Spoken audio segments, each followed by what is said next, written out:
గురజాల మండల కేంద్రంలోని సమాధానంపేటలో 40 కుటుంబాల దళితులు ఆదివారం వైఎస్ఆర్ కాంగ్రెస్ పార్టీ నుంచి తెలుగుదేశం పార్టీలోకి చేరారు. గురజాల శాసనసభ్యులు ఎరపతినేని శ్రీనివాసరావు వారికి పార్టీ కండువాలు కప్పి పార్టీలోకి ఆహ్వానించారు.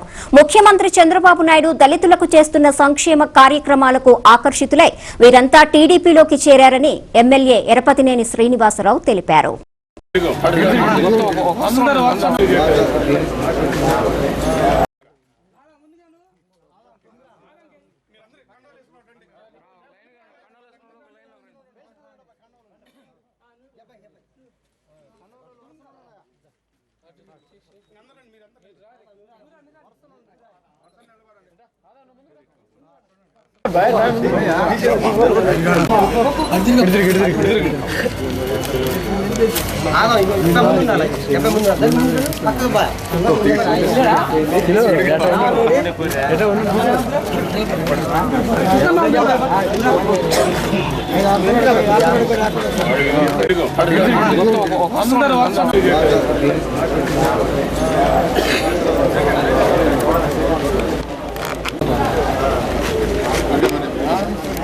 పార్టీని మాట్లాడటం ఇవన్నీ కూడా ఆంధ్రప్రదేశ్ ప్రజానీకంలో ఒక అసహ్యమైన ఏహభావం కూడా ఆ పార్టీ మీద ఏర్పడుతూ ఉంది.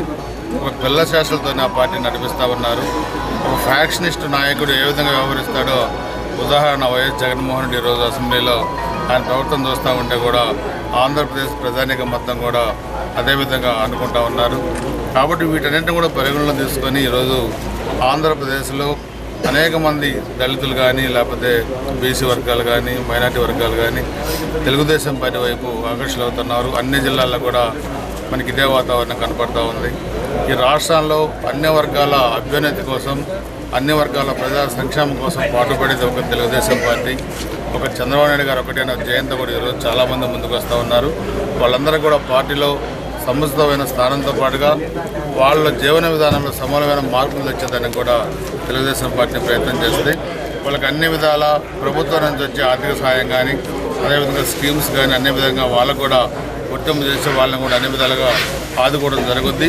ఇదే స్ఫూర్తిగా తీసుకొని ఇంకా అన్ని గ్రామాల్లో కూడా ముందుకు వచ్చి తెలుగుదేశం పార్టీలో చేరాల్సిందిగా నేను గురజాల నియోజకవర్గంలో కానీ మార్చిలో పల్నాడు ప్రజలకు కానీ ఎక్కువగా కూడా ఎవరైతే వీకర్ సెక్షన్ ఉన్నారో అందరూ కూడా తెలుగుదేశం పార్టీలో జాయిన్ అయ్యి ఆ పార్టీకి మద్దతు పలికే విధంగా కూడా చర్యలు తీసుకోవాల్సిందిగా కోరుతా ఉన్నాం.